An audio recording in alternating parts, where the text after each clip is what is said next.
What the fuck is up, world? Piali Tlaltic back. We back in this bitch. Another Grito. Another podcast for that ass.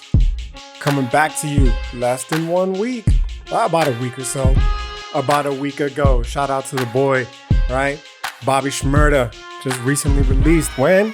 About a week ago. Womp, womp, womp. It's a terrible joke. I apologize, okay? I was just trying to fucking get this bitch going somehow.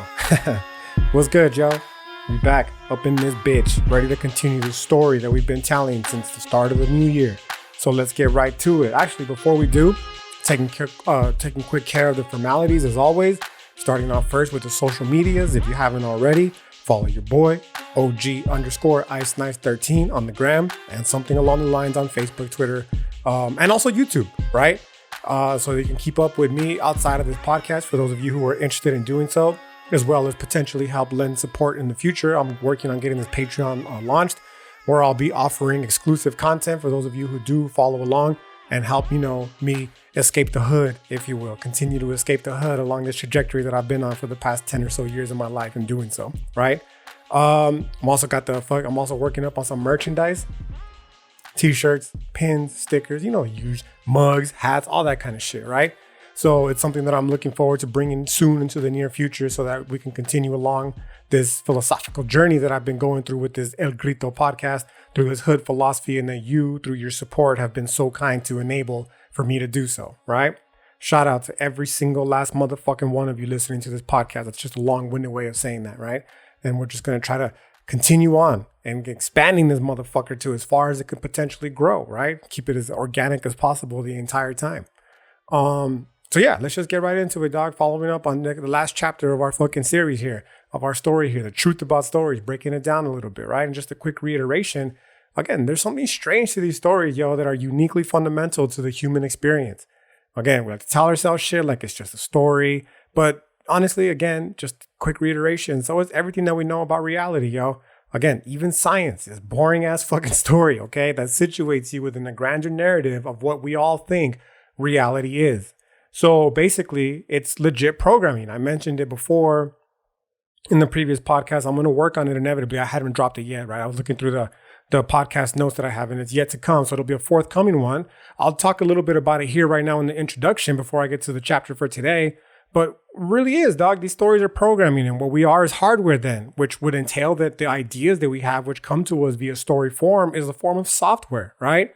So when we ask ourselves, why are stories so important, is because we understand that these fucking stories, they ground us in reality, bro. And without them, we would literally be fucking lost in the sauce, yo. We'd be out there floating around in space, the space here being actual being, okay? And this kind of shit is fucking haunting, yo, really, because at the core of it all, you realize just how fucking terrifying, just how truly haunting existence really is, yo. And our respective stories that we choose to ground us to reality are realistically the only things that keep us sane. They help us feel secure, right? From the monsters, if you will, that are under the bed. What are the monsters under the bed? This fucking vast unknowingness of reality, bro. Like, it's fucking 2021, according to European Christian peoples. And y'all, we still have no fucking clue of what reality is, bro. And that shit's fucking haunting. That shit's terrifying. That is the monster under the bed, along with so many others that are accompanied with it, or perhaps better stated, by proxy of it. Childhood trauma, direct response to this fucking monster under the bed, dog. Why? Because your parents were dealing with the same shit. Probably still are if they're still alive and they haven't engaged in the recovery process just yet. You know what I mean? And, because of that, they engage in these self-destructive patterns of behavior. I know I'm speaking for sure for my mom. I've told you before, I don't know my dad. I've never met the motherfucker, right? Because he was out dealing with this fucking, dealing with the vastness of existence in the way that he knew how, and that was by shooting heroin. You know what I mean? By escaping reality, essentially. So I was realistically raised by my grandparents, but my mom was there, right? And, her inability to properly cope with the trauma of existing, with the assault of existence, it led me to develop, obviously, the fucking traumas that I speak of and that I've spoken of and will continue to do so in the future, right? As a means of coping with her shit, but also with reality as I continue along. And hopefully, I'm going to, with our own children, one way or another. No one fucking is perfect, bro. It's going to be impossible to do so.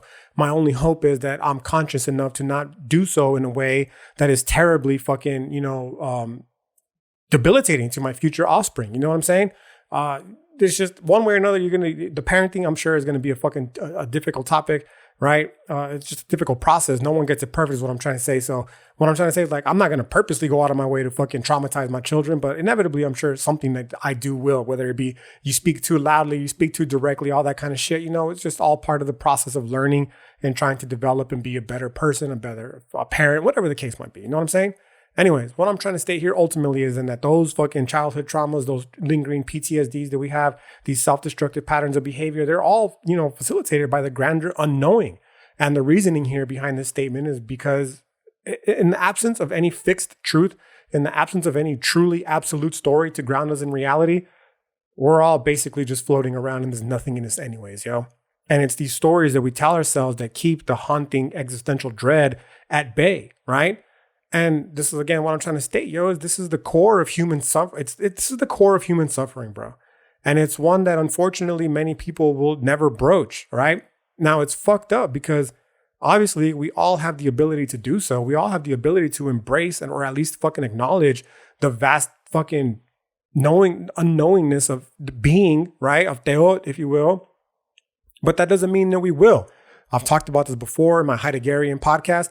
I'll do so again in a future Heideggerian podcast because I'm at a point in my life right now. Surprise, surprise, your boy kind of going through it, right? So inevitably, Heidegger is around the time that Heidegger comes up, followed shortly thereafter by Nietzsche, and then the come up, because every set down is setting up for a come up or whatever that generic fucking, quote is or whatever the case might be. So anyways, and going back to how it relates is because, again, we all have the ability to confront this vast unknowingness, but obviously many of us aren't going to. If you're listening to this podcast, I hope that it is the case that you will, right? And I can only hope that I myself will continue to do so because, the alternative is a life of I don't know, man. Like I said, I never met my dad, but he's the one that I think of the most whenever I'm considering this. And the reason why is because me personally, foresee how a person who is addicted to smack can potentially have anything of a good life. It's not a real good life. It's a fake good life. The high is not real, right? But I'm only stating that because I've never done smack myself. I've never been high off fucking heroin, so I don't fucking know, right? So I would like to assume that the life that he's led is probably not a conducive to happiness, but absent my experience and, forever, I'm never going to do that kind of shit, right? Because I've seen what it does. Well, never seen, I know what it's like via the absence of my father. You know what I mean? And because of that, I'll never do that, right? But that's not to say that I won't get lost in some other fucking self-destructive habits that you pick up in an attempt to try to deal with the seeming unknowingness of existence, right? And that's a potential that is always going to plague us. I'm doing okay right now, but what's to say 10 years from now, 20 years from now, right? And the same is true of every single person on this planet. But, to be positive, because I'm not a black pill guy. What I mean by a black pill guy is it's not all doom and gloom, homie. I believe in the fucking redemptive nature of fucking human beings. So it might have been all that way for the entirety of your existence up until today, where you say to yourself, you know what, fuck that, dog. I'm going to turn my life around completely and I'm going to embrace the nothingness of existence. And I'm going to continue from this point forward to try to live the best happy life that I potentially can on this limited time that I do on this slippery fucking earth, la tik pak. You know what I'm saying? But of course, some of us, again, they're just not going to happen for whatever reason. Some of us, we're just simply dumb as fuck, dog. And we'll never consider these potentialities, right? It's never going to cross their minds. And they will live this passive existence, basically, from birth to death, completely oblivious of what's going on because they've latched onto their story and they're okay with it. It's brought them the comfort that they need to be able to sleep comfortably at night, if you will, right? And if I'm being honest, bro, this kind of shit is pretty enviable, honestly, okay? But unfortunately for us, I say you because you wouldn't be listening to my fucking podcast if you weren't part of the us in this situation, right? We're not one of them. And nothing short of a willful lobotomy is going to make that possible for us. Like, I'm sorry, I've considered it before. Can I fucking drown out all these thoughts in my head with fucking alcohol? Can I do so with drugs? Can I do so with women? Can I do so with whatever, all these other self-destructive patterns of behavior that I had developed in the past in an attempt to try to, cope with the seeming fucking meaninglessness of existence? It's not going to happen, dog. And I come to the realization that you can have all the women, you can have all the drugs, all the alcohol, right? You could chase all the money, but in the end of the day, nothing short of a fucking willful lobotomy is going to make it so that you stop questioning all this fucking shit about of existence. So the only alternative then is to just just embrace it. Just fucking embrace it for what it is. The ups and the downs, the highs and the lows, and just fucking rock and roll, homie. Enjoy the experience, right? And this is, again, obviously where you get that whole Heideggerian talk about Dasein kind of shit, like people who are just willfully not acknowledging it. But like I said, the Heideggerian shit is like right around, I could see it over the horizon, to use some more Heideggerian language, right? The horizon of possibilities, if you will. It wasn't initially a part of the story that I'm telling, but I'm going to have to fucking introduce that shit because it's quite clearly fucking important. And the reason why I believe it's fucking so important is because the shit that I'm going to be talking about today, dog, inevitably with this fucking trajectory about the truth about stories, right? It's going to lead us through the realm of social justice, right? It's just an inevitability, especially when you're dealing with fucking Jordan Peterson, who, as I've said at the beginning of this series, at the beginning of this story, was one of the fucking impetuses for this entire fucking trajectory that the El Grito podcast is currently on, right?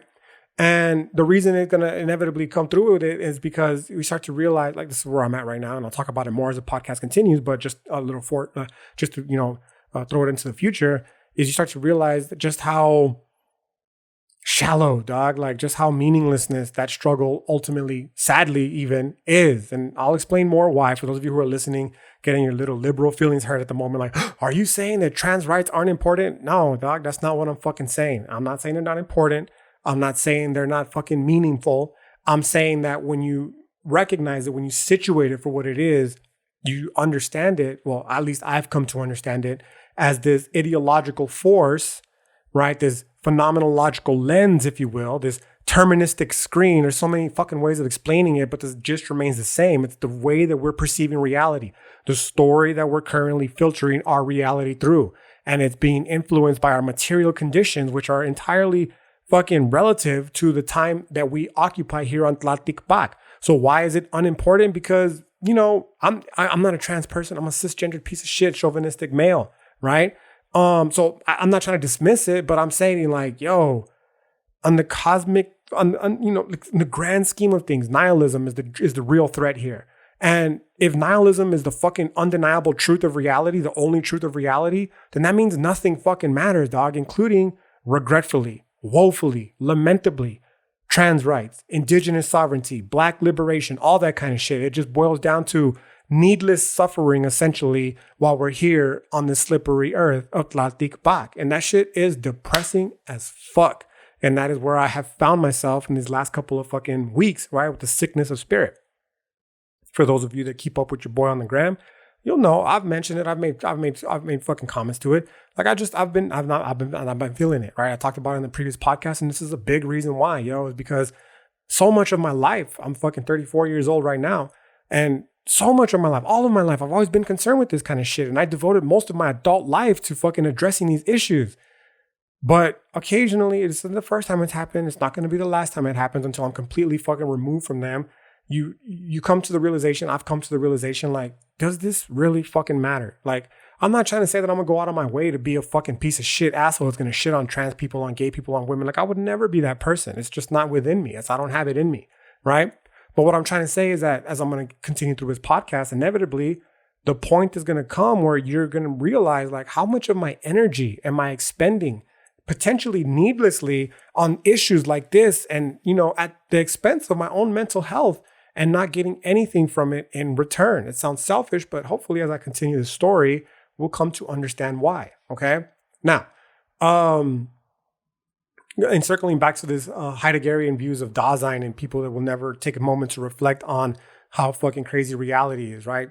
Even if you don't think about it consciously, the fear is intrinsic. And rather than acknowledge it, the fear here being of the unknowingness of reality, many of the peoples, the Dasein, they're just going to project that fear onto external sources, bro. Thinking that once those sources are vanquished, quote unquote, to use the language from the previous podcast about how Europeans think of shit in terms of vanquishing, your Christian people think of shit in terms of vanquishing, which is leading us to the point of this podcast, right? They think that once we vanquish these fucking external issues, the ensuing fear, if you will be vanquished as well. So when it comes to the social justice type shit, they think that by vanquishing the evil white man, if you will, that has undoubtedly, unquestionably influenced the last 500 years of human development from a fucking dialectic, from a rather a material and ideological force, Like, you think that just because, you're going to quote unquote vanquish this, white devil, if you will, to use the language of these extreme right or extreme left wing activists, okay, that the ensuing fear associated with reality is going to be vanquished as well.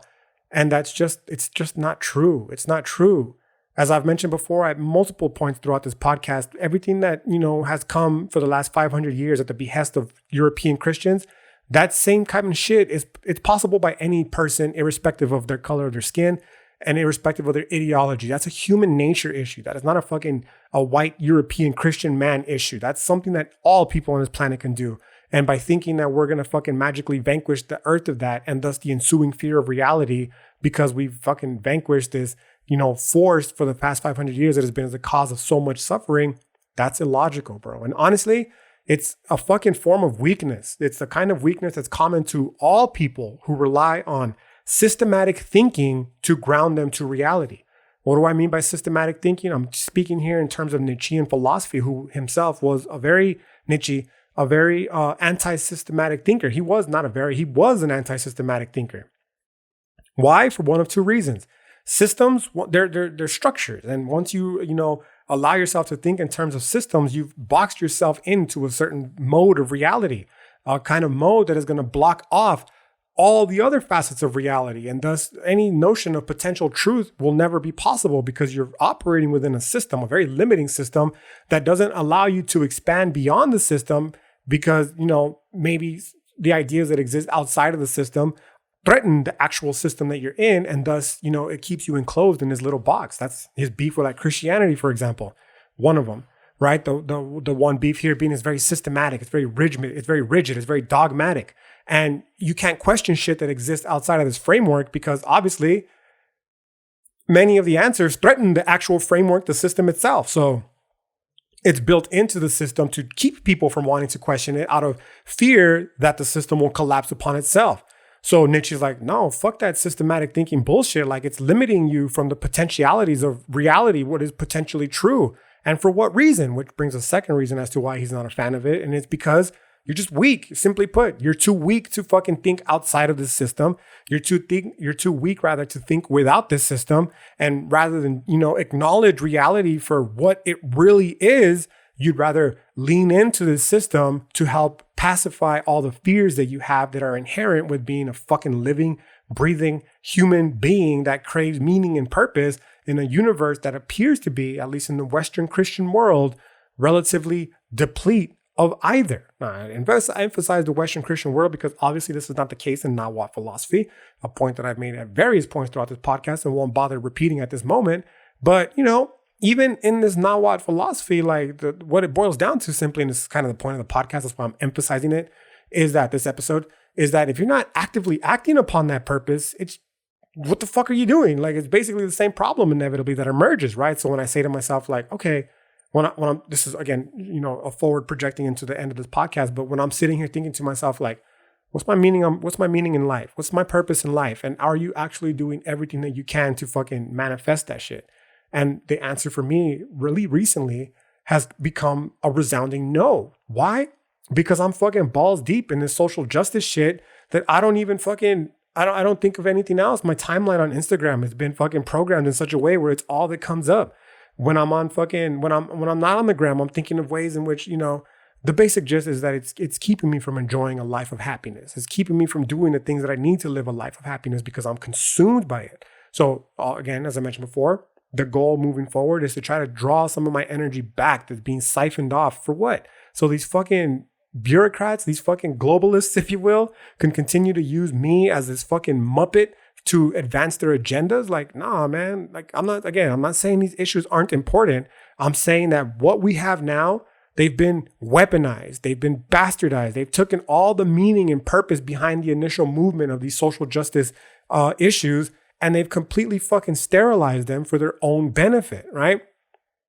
So again, when we're examining these issues, the real terror, okay, is of letting go of these stories, letting go of the story that your entire life is fucking the result of these quote unquote evil white men, and that everything that's happening to your life is a direct result of their actions, and there's nothing that you can do to escape it other than fucking quote unquote vanquish right? These evil white men. And that once that happens, everything is going to be fucking good. Like, nah, dog, that's not true.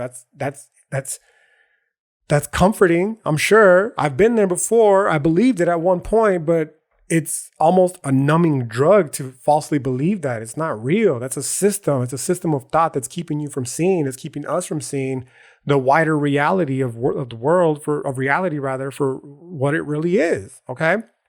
Again, the real terror is of letting go the stories that have been grounding us to reality and realizing that, honestly, bro, we're just being. And this is where that part about the fucking hardware, the software, and all that kind of shit comes into play. Okay. There is, to be more appropriate, there's only being and non-being, and not in terms of this dualism where it's one or the other, but in terms of the dynamic monism of the Nawat philosophy. It says they're just two mutually existing things that operate off one another. You have being and non-being, okay? And once you confront this reality, that there is only this, whatever the fuck this is, and then not this, that's, the only apt response, at least for me, is sheer existential dread, homie, okay? That collapses to the ultimate realization that, again, reality, fucking terrifying. And you can either run away from this fact or you can run towards it. And this is where I myself am and at right now currently, but also most of the time. And honestly, bro, like, I'm okay with it, right? It's part of the reason why I appear, especially for those that know me like in my personal life. But I'm sure it conveys across the gram and through this podcast as well, for those of you who only listen to the podcast, right? Or have never met me in person. But it's part of the reason why I appear to be so cold and detached and just straight up aloof, homie, right? And it's not because I'm just like, I'm not trying to be a dick. I'm not trying to be an asshole. But the truth is, like, I've come to the understanding that there's just this, dog. And like, to get worked up about any other kind of shit, it's almost inconsequential, right? It's not almost, like, it is what it is, dog. It is inconsequential. Like, it breaks my heart knowing that people are suffering because of their ethnicity, because people are, of their sexual orientation, their gender, and all that kind of shit. Like, of course it breaks my heart, dog. But in this fucking universe where there was no fixed truth, again, to reiterate, that ultimately there's no reason why we can state why one of these is why this is good or bad, that doesn't collapse into relativism, namely your own personal beliefs, your own personal opinions. Because if that's the case, dog, then other people have personal beliefs and opinions that don't align with mine and yours, that think that this kind of shit is bad, and they gladly cause suffering. And, minus the fucking fixed truth that we don't have afforded to us on this slippery world of Tlaltikpak, there's really no reason to say one or the other is correct, okay? And that historically speaking, the only reason why one was considered to be correct and the other considered to not be correct is because one had a stronger army. Simply, it's that simple, dog, okay? Now, I've come to the understanding that anyone who has ever spoken of this is they're trying to convey, and that is that, again, we're on this slippery earth, bro, with no fucking idea or as to why or for what purpose, okay? With the only semblance of truth, if you will, quote unquote, being this imagined order that has been created by those who they come before us, dog. And this imagined order is a story that they told that helped ease the suffering that not only they were experiencing, but also the people around them, from the lack of knowledge regarding the fundamental questions of being. What are we doing on earth? What is the meaning of life? Why am I here? What happens before you were born? What happens after you die? And so on, right?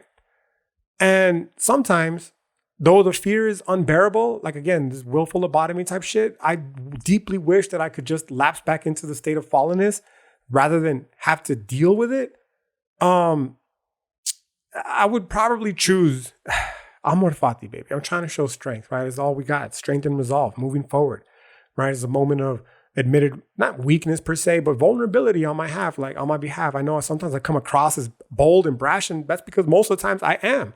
But no one is ever 100% bold and brash unless you're fucking completely, dumb sure of yourself, which is probably not a good thing in and of itself, right? But what I'm trying to say is, like, yes, it's a moment of admitted vulnerability where, I would probably, when I say I probably would, as opposed to Amor Fati, love your fate, Nietzsche through Amor Fati is going to tell us, no, you absolutely should love it and you absolutely should embrace it. Like, yes, 99.9% of the time, that's me, homie, right? Like, fuck yeah, I'll embrace all the suffering because it's ultimately for my betterment, right? But occasionally, it's kind of unbearable, dog. The fear is unbearable.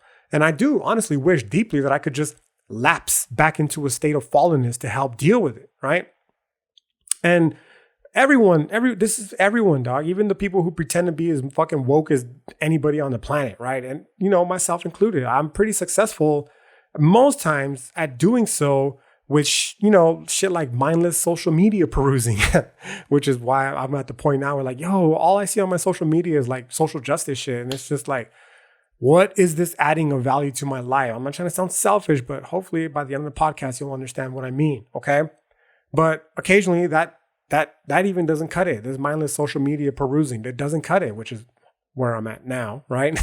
So I'm left with this early millennial default of just staring at the wall in complete fucking catatonic despair, trying to numb myself from reality, right?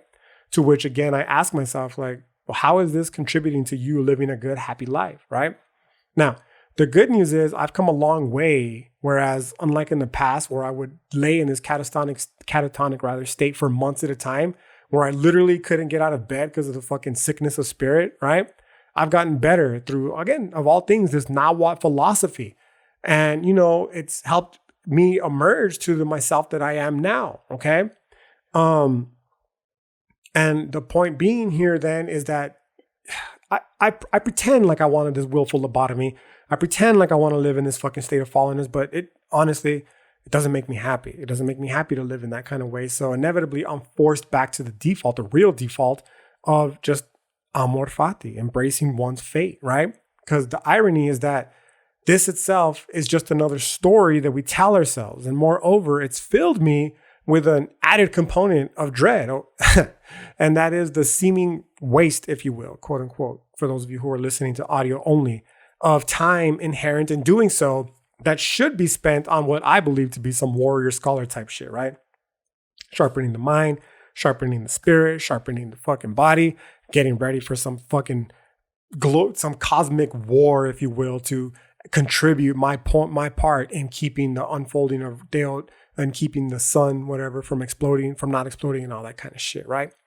Anyways, that's the little Nawat twist on it. And the central takeaway, if any, from this, I suppose, should be that if you haven't yet noticed, your boy is not only neurotic and anxious as fuck, and that as much as I wish this process of floating around, or rather floating out in the abyss, would cease, and that I could find something of a modicum of happiness akin to what I imagine those with unreflective life experience, right? How they experience life, these unreflective folk. The truth is, I'm honestly just floating further and further into this darkness, dog, becoming further and further unmoored from this reality and going deeper and deeper and deeper into the midst of the unknown.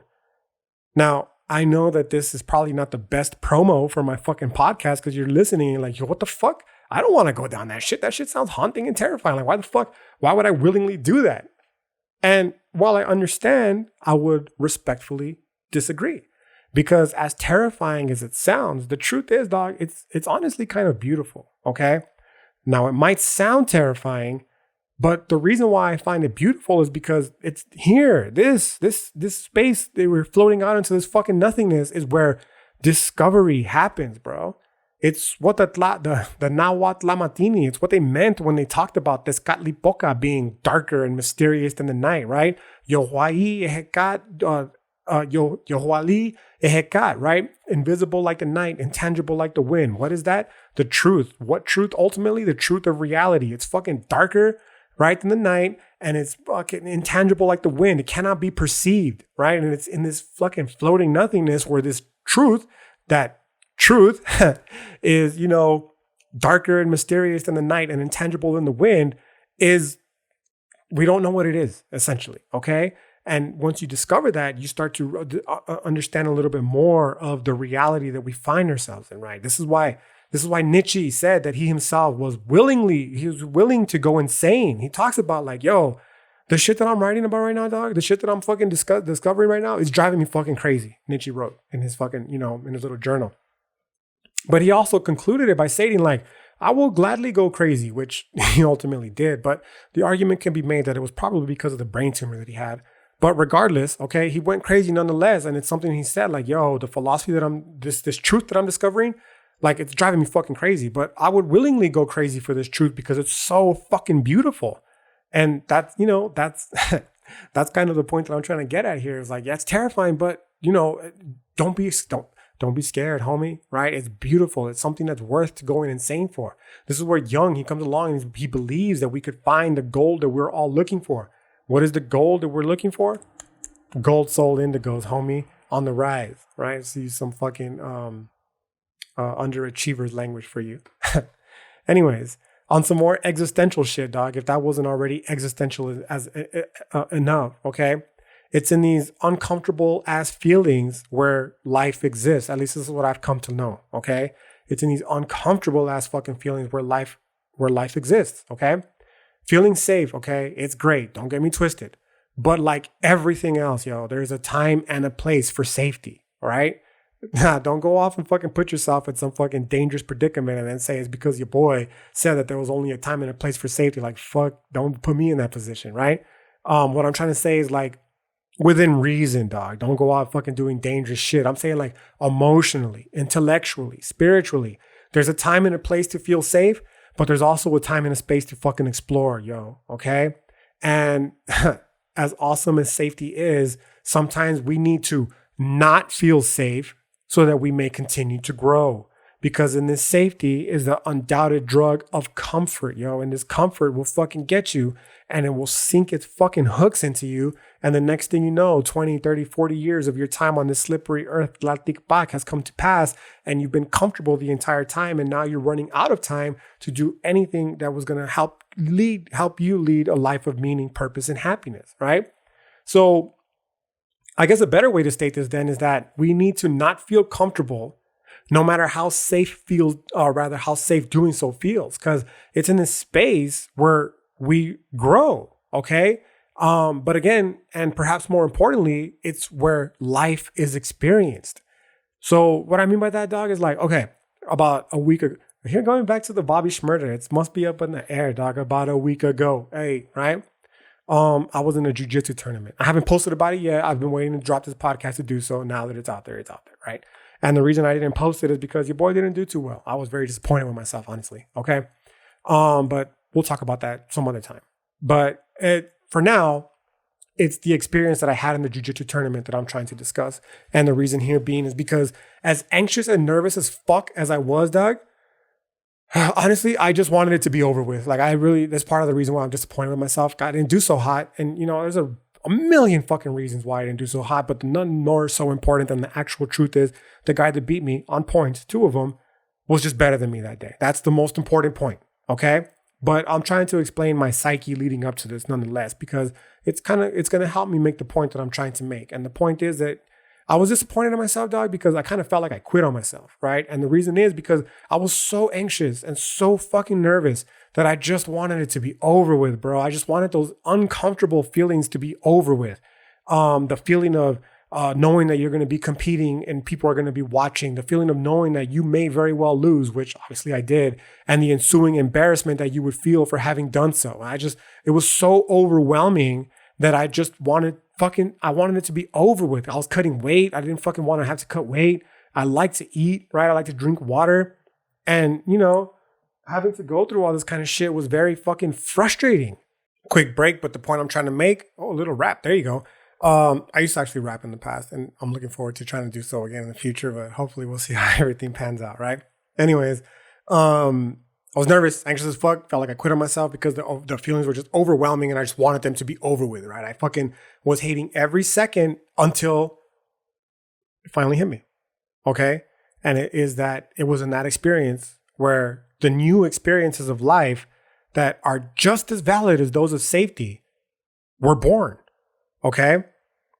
What I'm trying to say is like, again, there's the time and the place for safety, dog, but there's also a time and a place to not feel safe. Okay, because even though I've competed before in the past, jiu-jitsu, and won, okay, I hadn't done so in about fucking 4 years. And I realized in that time of space that in between competitions is like, yo, honestly, what am I training jiu-jitsu for? I mean, I know why I'm training jiu-jitsu. I don't do so for the fucking physical benefits. I do so for the mental and spiritual benefits. That's just the fucking truth, dog. Okay? I do so for the camaraderie. But you would be fucking remiss to not admit that there is a physical element to it. It's the name of the game, right? So when you're competing, or rather when you're training, it's like, well, what am I going to build all this training for? Like, yeah, you're sharpening your mental game, you're sharpening your spiritual game and all that. But there's also a physical game that, needs to be explored as well. And more importantly, this is like me being honest with you. I think of myself as a warrior scholar, but part of the warrior element implies that you actually go to battle, quote unquote, which is something that Nawa would do all the time, is the ritual warfare. It was them. And that's how they developed that's how they, manifested, the warriors did, their meaning and purpose in life on Tlaltikpak. And I said, if I'm going to be fashioning myself in that vein, I got to be fucking engaging in something similar to the same. Obviously, I'm not going to sign up for the military because fuck all that. So the next best thing for me is obviously a jiu-jitsu tournament, because it's in and of itself a form of ritual fucking battle, right? And it was in this fucking preparation for this that all these uncomfortable ass feelings started to emerge. And I honestly just wanted to feel safe. I wanted to just avoid them completely and just get it over with so I can go back to feeling comfortable, right? But the truth is, dog, is that those fucking experiences, they're just as valid as those of safety, okay? And rather than running from that feeling, I realized that I needed to be familiarizing myself with it. I needed to familiarize myself with the fear of potentially losing a tournament, which obviously I did, the fear of fucking getting, embarrassed, which I don't think I did. I lost my points, 2 of them, right? In front of other people, right? And rather than, like avoiding them, appreciate them instead for the newfound experience of life that it truly was, right? And obviously this isn't even a lesson that's limited to just the jiu-jitsu competition. It extends to every single facet of our life. And one of the best ways that, it relates to the story that I'm currently telling you is to consider it in terms of the stories that we engage with, especially the unfamiliar ones, right? And I find this to be the best way that I can explain this is through conspiracies. Because for some reason, conspiracy theories, dog, they're a story that people just fucking, you either love them or hate them, right? There's very few people who are ambivalent when it comes to conspiracy theories, right? You either are you're in all the way, or you fucking reject them outright completely, okay? Now, me personally, obviously, I'm obsessed with all sorts of these quote unquote crazy conspiracies, right? And I say quote unquote because I'm talking about, I'm obsessed with shit like aliens. I'm obsessed with shit like robots, you know what I mean? With zombies, yo. And I'm obsessed with them because, they're just another one of the many fascinating facets of reality, okay, that we're living in. And I've always gotten a lot of flack for this, even before I was a fucking philosophy major, let alone a philosophy professor, okay? But I definitely started catching a lot of flack for it once I became a professor, with the similar alleged critique of how can you quote unquote believe all this type of nonsense, right? Which, as I've mentioned before, is fucking hilarious because that's the type of nonsense that we fucking deal with in philosophy, dog. We deal with aliens. We deal with fucking philosophical zombies. We're robots. You know what I mean? Like this is the world that we live in philosophy. With the only difference being is that they're thought experiments. So people are having these conversations, right? And they're just like, well, this is just a hypothetical.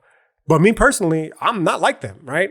And I have no problem extending from, the confines of academia and into the actual real world that we exist in, because it's one thing to just sit there and, discuss the existence of zombies and aliens and robots in this sterilized environment, but it's a complete different thing to take it into the real world and be like, yo, there may very well be these shits, right? And this is where I really run into most of the tension regarding these type of ideas, right? And I just do not understand the logic to it, homie, or perhaps better stated, the lack thereof that informs the people's critiques, okay? Because, on one hand, they're trying to tell you that it's cool to consider these ideas when we're agreeing that they're nothing more than fucking hypothetical thought experiments. But the second we start talking about them as actual possibilities, suddenly these ideas are fringe and dangerous. Like, nah, dog, come on.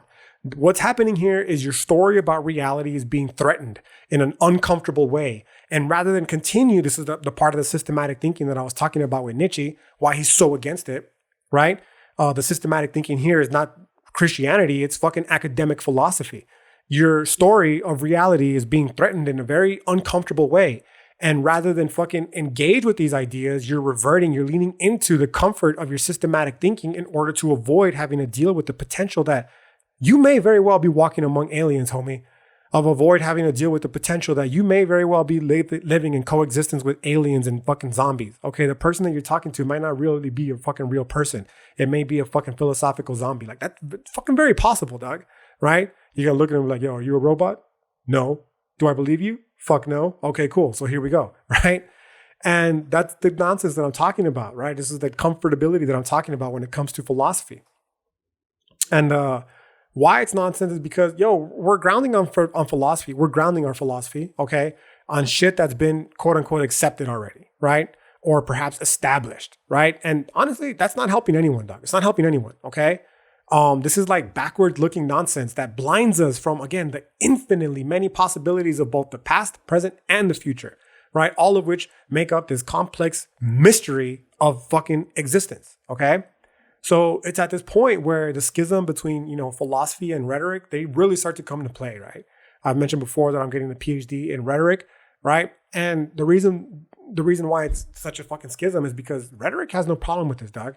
They come up with new shit all the fucking time. And this idea isn't radical or revolutionary. In fact, I personally would argue that invention, it's part of the rhetorical practice. It's called rhetorical invention for a reason, okay? The invention is the new ways of explaining reality, basically.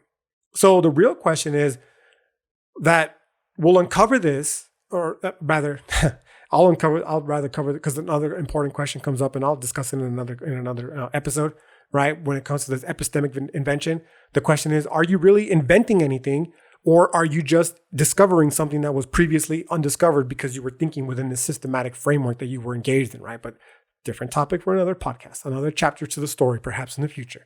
For now, the point that I'm trying to make is that, again, it's fucking hilarious, dog, that philosophy itself is predicated on this story, which realistically, if you're gonna fucking be honest with yourself, dog, is nothing more than a giant conspiracy.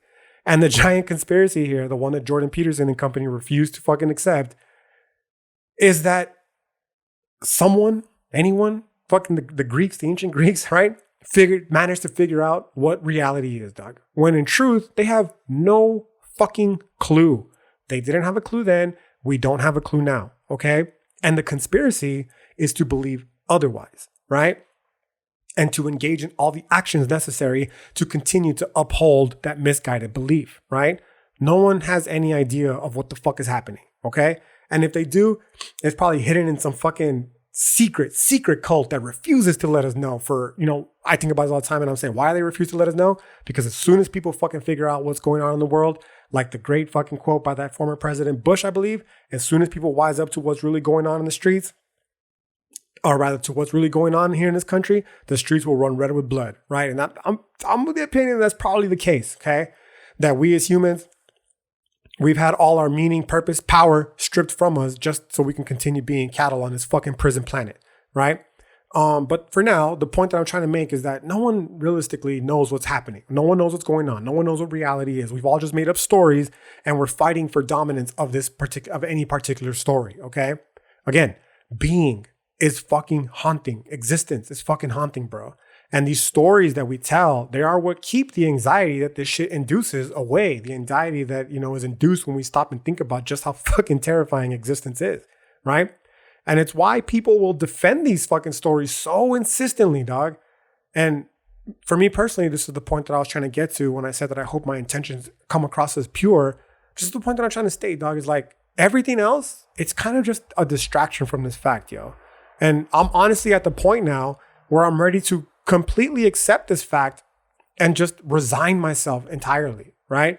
Accept the fact that as important as I personally feel as indigenous sovereignty is, it's kind of just a distraction from the fact that being in and of itself, like it's just there, dog. It's just, there's nothing. There's just the stories that we tell each other and the way that they operate through us. Okay. And honestly, like I don't really know, dog. I don't know if this is a good thing. I don't know if it's a bad thing just yet, right? It's too soon in the process. I'm like the little dude from the fucking Among Us game that's floating out of the fucking spacecraft into the abyss, right? It's too soon in the process to know whether it's fucking a good thing or a bad thing, right? But as of speaking of this, I can say that realizing this has made me, it's made me depressed, dog. it's enlightened, it's enlivened the sickness of spirit, okay? And this is not new. This is not new to me. I'm sure perhaps at some point you, if you're listening to this, have experienced this before. And if you haven't yet, perhaps just listening to this now is going to be the catalyst for that. But yeah, dog, for sure. I know that the Nawat, it's something that they encountered themselves when they came to the understanding of the impossibility of knowing of any fixed truth, rather, on this slippery earth of Tlatikpak, dog. Because again, if there's no fixed truth, then there is no meaning and purpose, which means that nihilism is the law, nihilism is the truth, and that it's all for naught, dog. It's all for naught. Okay. Now, to be fair, this isn't the first time that I've experienced this, and I'm gonna venture to say it probably won't be the last. Okay. But the good news is, because again, I'm not a black pill guy, and I don't think it's just doom and gloom. I have fucking infinite, endless hope in the redemptive nature of humans, yo. And inevitably, I always come to the conclusion that it's okay. It's okay for there to be nothing, for there to just be being. Like, that's okay, right? And that it's okay to just be here for the fucking ride, yo. And that part of that entails that you should be seeking as many facets of this fucking ride as humanly possible to enjoy it while you can, right? Not just the ones that make us feel safe, but the ones that make us feel unsafe as well. Why? Because this is just not going to last, dog. And you got to try to experience as much of it as you can to try to make the best of it as you can. And a large part of that is accepting the fact that, as seemingly important as the current issues that we are discussing are, right? The social justice issues, for instance, that are that's just it. It's front and center, dog. It's the ideological fucking lens through which our time here on earth is fucking being filtered through, right? That it may very well, just be a fucking distraction, dog. It's just theater, okay? To distract us willingly. We've created this theater, right? To distract us from the fact that we still have no fucking clue what the meaning and purpose of life is, let alone the haunting fact that there may very well be none. Okay, now I know it sounds strange to say that we created this, because most people who are listening to this are probably like, nah, fuck that. I'm here because of, what the past 500 years of history. But I will contend is like, yo, we don't exist in a vacuum, dog. We don't exist just here in the world, and then, white European Christians exist outside of the vacuum. They're in this bitch with us, dog. And the reason for their fucking actions is every bit entailed by the fact that they themselves are afraid of the fucking haunting nature of reality. And instead of fucking embracing it and confronting it, chose to develop a story where they put themselves on this fucking pedestal and imagine themselves through this imagined order, this story that they told each other as these saviors of fucking humanity, right? But realistically, like, it's just a story. It's just a story that they told themselves. It's a story that they've acted through with their actions for the past 500 years, but there's no bearing to it. There's no truth behind it. You know what I'm saying? So they're just every bit as much fucking lost in the sauce as we are. Okay? And again, it ultimately boils down to the reason that story was developed is because they themselves were looking for meaning and purpose in life, and they developed it through that story, right? Now, obviously, going down that rabbit hole is just another one of the many fucking chapters for this story that's continuing to unfold, right? But ultimately, the truth remains the same. And that is that nihilism is a very real threat, dog. And rather than acknowledge this fact, we just distract ourselves with issues of, undoubtedly importance. But ultimately, minus any fixed truth, are ultimately inconsequential. They're ultimately meaningless, dog. Right? These social justice issues that I had devoted the entirety of my life to. It's depressing as fuck just thinking about it, right? It's just, it's minus the fixed truth, they're ultimately meaningless, bro. And this is where the resignation that I've been speaking of comes to bear. I've come to understand this fact long before, but it's been hitting me really hard as fuck lately, dog, as I've continued to develop this story, right?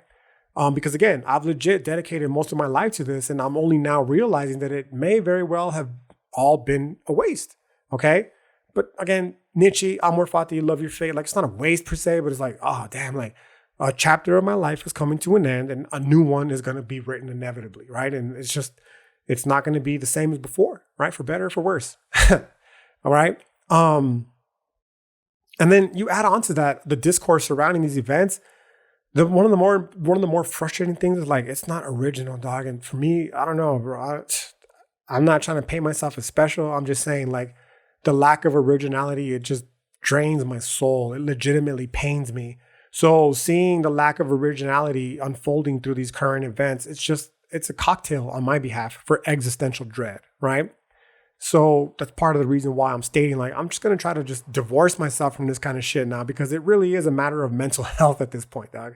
I cannot continue to fucking engage with this shit because it's legitimately coming at the cost of my fucking happiness. It's sucking my energy away from me, right?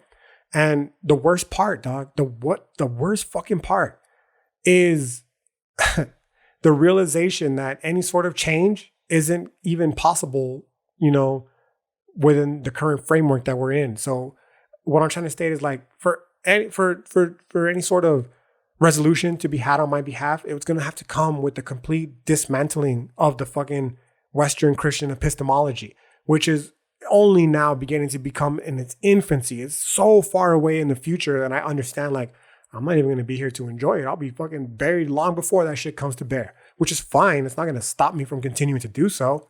I'm just currently stating that until that is the case, there will never be any original fucking discourse regarding issues of social justice. Why? Because the institutions that they're operating within here in America are inherently conservative, bro.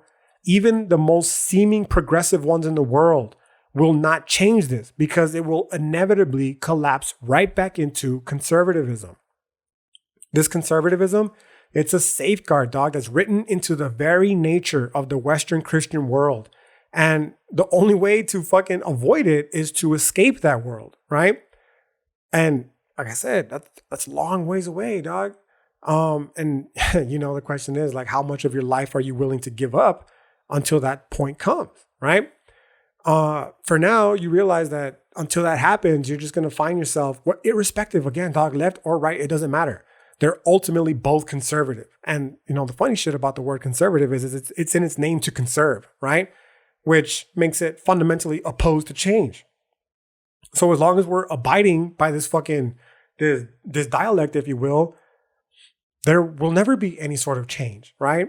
So it's because of this that I insist that academia, for instance, isn't or should be the epistemic court that gets to determine what is legitimate or what isn't legitimate epistemic inquiry, like fucking conspiracy theories, for example. Okay? Now, don't get me twisted.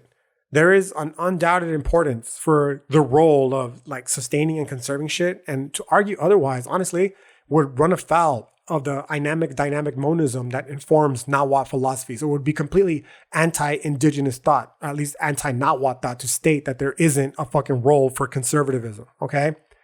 But the problem is that this Western world only focuses on the conserving element, despite the unquestionable importance of shaking shit up, dog. Radically so sometimes, right? Whether it be on a social scale or within your own personal life. Like, you want to break out of the fucking NUI, you want to break out of the fucking rut you find yourself in, you're going to have to shake shit up, dog, in your own personal life. That's part of the reason of, me going off to compete in the jiu-jitsu tournament, and then understanding and embracing, or experiencing, more importantly, all the uncomfortable feelings inherent with doing so, right? And if we are unable to shake shit up, we're missing out, dog. We're missing out considerably. And in turn, you should feel under no obligation to remain within these parameters. That's what the importance of Nietzsche with his systematic thought. Like, this shit's not helping us, dog. So why the fuck should I feel obligated to remain within this fucking systematic framework, right? It's nonsense. And they can name call all they'd like, but the quote unquote truth, dog, it's always going to reveal itself inevitably. I don't think truth doesn't exist. I just think it exists in a multitude of forms, like a grand plurality of truth, right? Maybe I shouldn't be so strong in stating that I don't think it exists. Maybe it doesn't exist, but I know that there's a lot of true things that seemingly seem to be true, okay? And they exist in a plurality, in a sense, right? So these people, they can, name call, they could say this is what the truth is, right? Whatever the case might be. But if it's actual true shit, it doesn't need any force to make it so, right? So either the idea will have merit or it won't.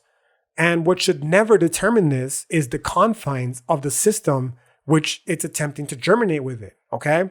Now, again, it doesn't matter whether this is fucking politics. It doesn't matter whether this is religion. It doesn't matter whether it's culture. As long as we're existing within these fucking systematic frameworks, we're never going to be able to escape and shake shit up radically enough to make any actual change, right? So the real irony then is that in all of this, Even the most seemingly radical revolutionary of practices themselves inevitably collapse into conservatism. We saw this in the 20th century with communist movements. We saw it again in recent memory with all that fucking social justice shit that amounted to nothing more than fucking liberal virtue signaling, okay? Through the policing of language, the removing of mascots, the defunding of police. Listen, I'm all for all of that, dog. I don't think that you should be because again, language shapes reality. So of course I don't want people to fucking run around, shitting on other people because of their ethnicity, their gender, their fucking sexual orientation. Of course not, dog. Right? The removal of mascots, like obviously you cannot be fucking indigenous movement and fucking support mascots. Indigenous mascots, like the two are mutually exclusive. As far as defunding the police, dog, like, hey man, that's a tricky one because at the one hand you realize like, yeah, the police department's got a lot of fucking money. We got to redistribute that wealth into the communities. But on the other hand, you got to accept the fact that people are fucking people. We're fucked up and someone's going to keep someone safe, right? So what I'm trying to say is like, don't get me twisted, yo. I'm for all of this, but what I'm vehemently against is the comforting facade that is simply doing so in the comforting facade that has us believing that simply virtue signaling this is enough to enact serious change. It's not, dog. It's just not. My favorite example of this was the meme during the land back. Well, during all the social unrest of 2020. And, they fucking took the Indian off the lands of Lake Butter, right? And they said that they were doing so in an effort to fucking, whatever the fuck reasoning they give, whatever bullshit as virtue signaling reason they gave. But ultimately, the clap back to that meme was, this is typical European Christian fucking shit. You remove the Indian and you kept the fucking land. Like, yeah, dog, that's exactly what I'm saying. You got to resist that comforting fucking facade that just by doing, just going through the motions of social justice is enough to enact any actual change. That just going through the motions of social justice is enough to give your life meaning, purpose, and value. It's not, dog. And the same is true with the policing of language. Because again, language, it's important, dog. But once we start shutting that shit off, we're inviting the opportunity to start censoring even the language that we agree with. And from there, it's a very slippery fucking slope that history tells us doesn't generally end well, dog. And then, of course, the most famous example, the fucking defunding of the police, namely what happened in fucking Chaz, right? They fucking declared the city block cop free and then turned around and created their own fucking police. What happened in Minneapolis, they fucking defunded the police only to turn around and regret it immediately because the crime rate fucking skyrocketed immediately thereafter, right? Now, what I'm trying to state, how I'm trying to situate it for this particular episode is simple. This is just part of the process, dog. The process of deconstructing and constructing new worlds, the process of revealing new worlds that have always existed, right? It's a frustrating process, so much so that one can hardly fault conservatives for seeking to remain the same, okay? But as the oft quoted on this podcast homie, J. Cole states, right? Change is slow, always has been, always will be. We may not be around to see this change manifest, but that doesn't mean that we should acquiesce to the conservative or the regressive, right? So if you're reading it, what I'm trying to say is that if you're reading this from a Western lens, we could say that this dialectical process takes a while to unfold. Now, I'm not Western lens. I don't believe in a dialectical process, but for the sake of argument, this is what we're talking about, right? Why does it take a while to unfold? It's simple. First, these ideas need to get invented. And inherently, this is a progressive task. Then they need to gain legitimacy. Then, and only if they are accepted, they must continue to fight for legitimacy. And as the process continues, if the knowledge is not transferred appropriately, the message runs the risk of being lost upon those who do not understand the core of the message that is being delivered, at which point it is bastardized and turned into a fucking shell of its former self, yo. And then, of course, it's at this point where it starts to become regressive. And once revolutionary and progressive ideas that may have started out altruistic, they fucking, even if they were correct, dog, they are replaced once again by the initial established ideas they unseated, however long ago it may have been. Why? Because in order to maintain those ideas, these once radically promising fucking ideas, you have to conserve them. And the only way to do so is through conservative actions, right? Hence the importance of maintaining the core message, which, of being able to understand it properly and so on and so forth, okay? So in this dialect that this Western Christian world finds itself in, inevitably, progressivism will collapse into conservatism. And it's going to always die at regressivism. It's where we are right now with the social justice issues, dog. And again, these once previously revolutionary and progressive ontologies that were constructed, the practice of maintaining them inevitably is going to make them fucking conservative, dog. So, they're going to dig their heels in and refuse to budge in any way. Hence this conservative mindset that is built into even the most radically progressive people, right? It's not a system of values, conservatism. It's a practice. And even the most extreme behaviors, dog, can be normalized, at which point nothing will really be considered taboo except being an individual. And that's what we're fucking seeing right now, dog. Individuality has always been under attack. In our time frame, it's under attack by people who refuse to acquiesce to the fucking dominant norm, to the dominant narrative, which is, it for better or for worse, dog, like to each their own, I guess you could say. Like that's the core of philosophy, like an authentic existence and all that kind of shit shouldn't be threatened, irrespective of whether we think doing so is for the collective good, right? This is the Nietzschean influence on hood philosophy. Now, to be fair, this is a lot of work, especially for weak people. So to be able to acknowledge the fact that, it's okay for people to not agree with you, okay? And it's also a lot of work to acknowledge the fact that some sort of semblance of fucking balance must be kept because, again, the dynamic monism necessitates that they're both dependent upon one another. One cannot vanquish the other, right? And it's out of the unwillingness to acknowledge this that the social justice movement it's collapsed, dog. It's collapsed into polemics and truisms, right? And any reference of them alone is enough to incite feelings of disgust. And that's kind of where I find myself at. Like, I'm all for this indigenous sovereignty shit, dog. But sometimes I look at people who are complaining about all kinds of shit. Like, I don't give a fuck about Taco Bell. I really don't. I don't give a fuck that they're allegedly appropriating Mexican food. They're not. It's just a fucking taco, dog. Right? And that's not even a real taco. It's a Taco Bell taco. So I don't give a fuck about that. But yet that's what this shit has been reduced to. So much to the point where just hearing about it instills in me a fucking violent reaction of disgust where I'm just fucking over it, dog. Why? Because it's taking my happiness away from me. It's making me not enjoy my fucking time here on Tlalticpac, okay? And obviously, as I've already mentioned in a previous chapter of this story, anything that isn't fucking helping you in this life, live a good, happy life, is keeping you from doing so. And if that's the case, like, you got to cut that shit out, dog. And for me, now, it's come through all sorts of different shit, but now it's starting to manifest itself in terms of these social justice issues, okay? The real honest beef is realizing that it's like, yo, these people who are fucking out here trying to police everybody, they're not going to do the shit that I value most. And that is turn inwards yet. Okay. They're not going to turn inwards, dog. And yet they're still looking for a shock. Okay. In order to try to keep them from acknowledging the real problem. And the real problem is that we don't know what the fuck is going on in reality. That's the real issue. And instead of acknowledging that, instead of turning inward and doing the shadow work necessary to come to terms with that, they're just going to keep looking for all sorts of different shit to hang their hat on and consider themselves unique, quote unquote, and special, if you will, for doing so, right?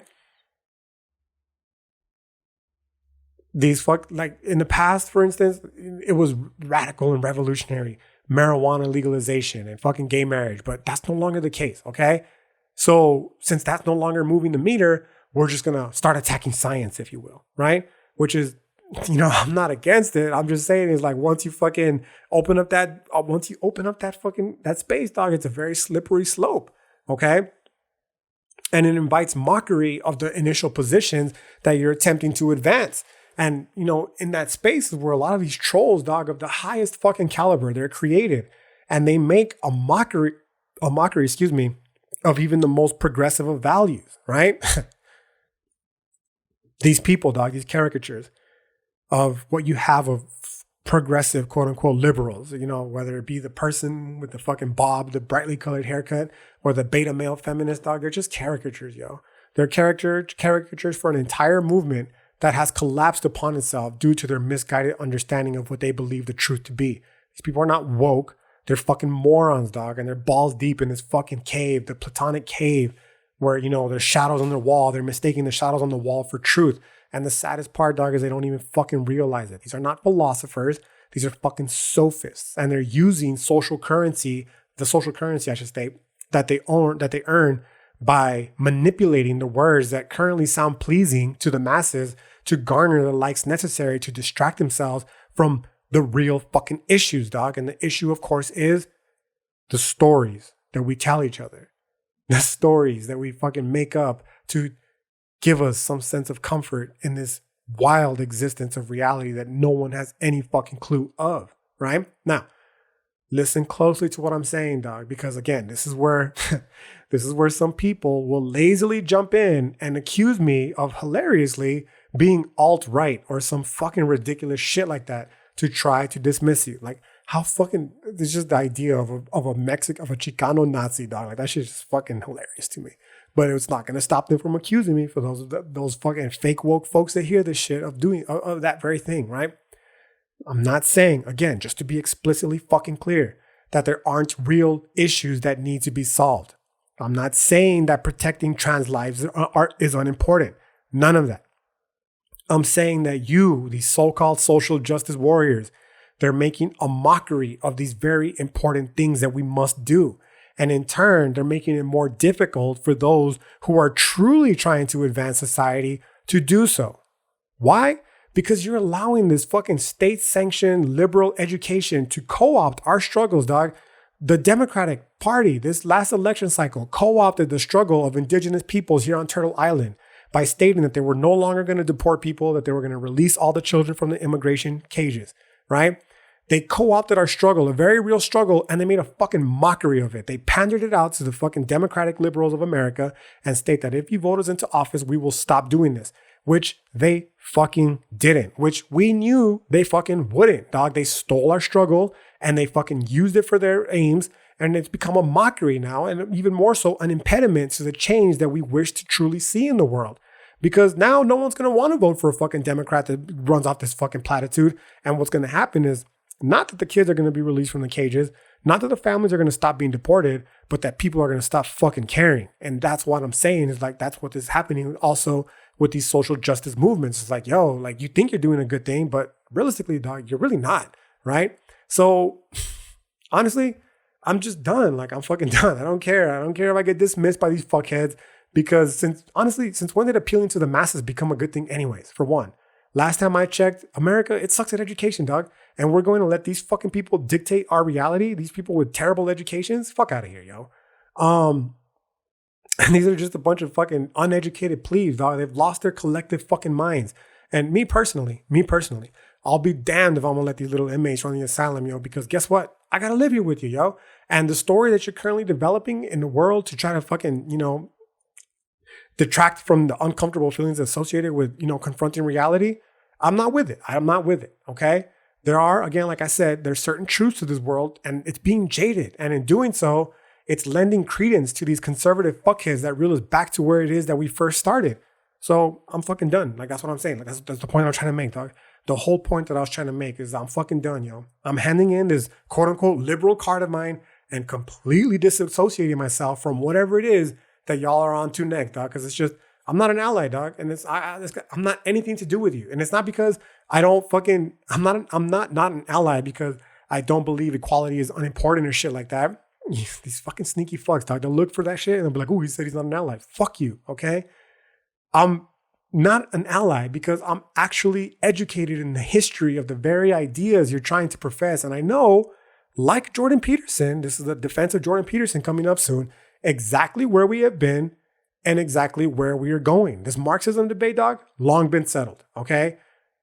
That's it. It's done, okay? There's no need to rehash this argument, okay? As far as the dialect is concerned, important, no doubt.